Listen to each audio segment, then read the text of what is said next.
We're going to start the computer by a bootable USB key with a copy of a remastered Knoppix preloaded on the drive. So how do we know that the computer is not actually starting from the internal hard drive? Well, we actually removed the hard drive from the system. That's how.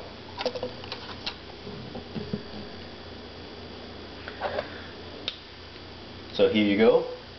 We plug in the USB drive and then powering on the system.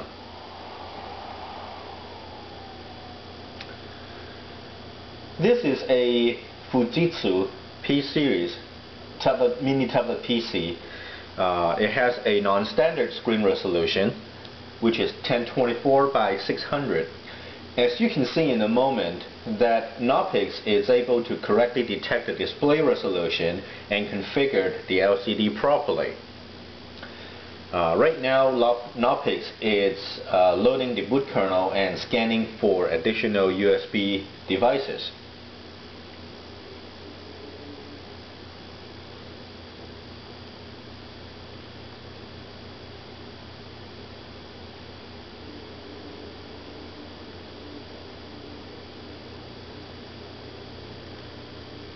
So here you go. It's actually scanning for additional USB and FireWire devices.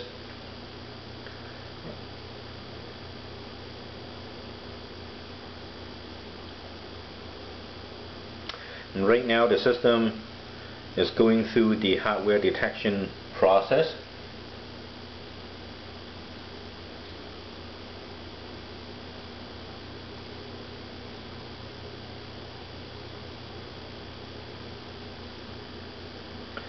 And then, of course, Knoppix is now testing for the screen resolution and the video mode that the video chipset can handle.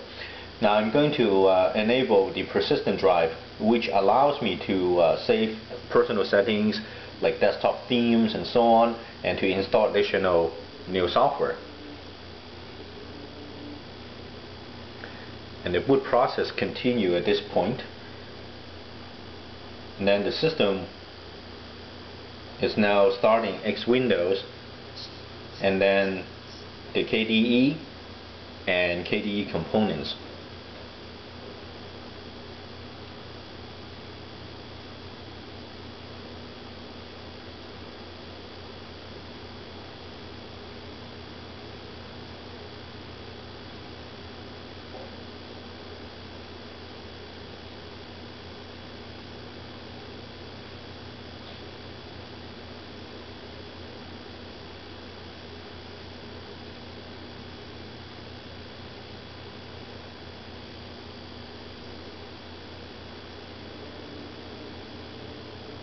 And then, as you can see, the Knoppix Fusion is loaded.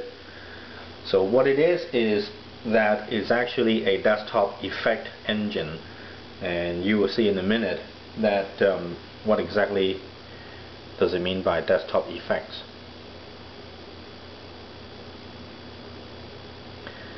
So for example, I can switch to different display like so, right? And of course, by using the mouse, I can also rotate the desktop, as you can see. And of course, I'll just go back. Oops.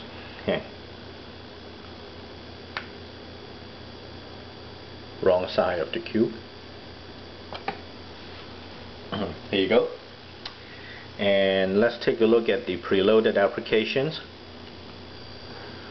So first off, we have a bunch of development tools. In particular, we have KDevelop, different IDEs, Bluefish, and so on.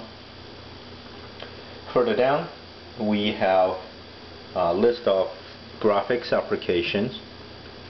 For example, we have GIMP, the Photoshop equivalent, which can import and export many different file formats, including Photoshop's own PSD files. And then further down we have, this is GIMP. Further down we have Inkscape. Inkscape is the Illustrator equivalent, if you will, which can import again many file formats, including the Illustrator AI files. And then further down we have the LX, the Corel equivalent, which can import and export dozens of different file formats. And then we have Scripus, which is the something like Microsoft Publisher or even Quark equivalent on Linux. And then further down we have a bunch of internet or network applications, rather, not just internet, although it says internet right here. For example, we have a bunch of browsers like Firefox and so on, and then we have many different IM clients, the instant messaging clients. We have different email clients. We have a number of sniffers. We have network scanners. We have SIP phones, etc.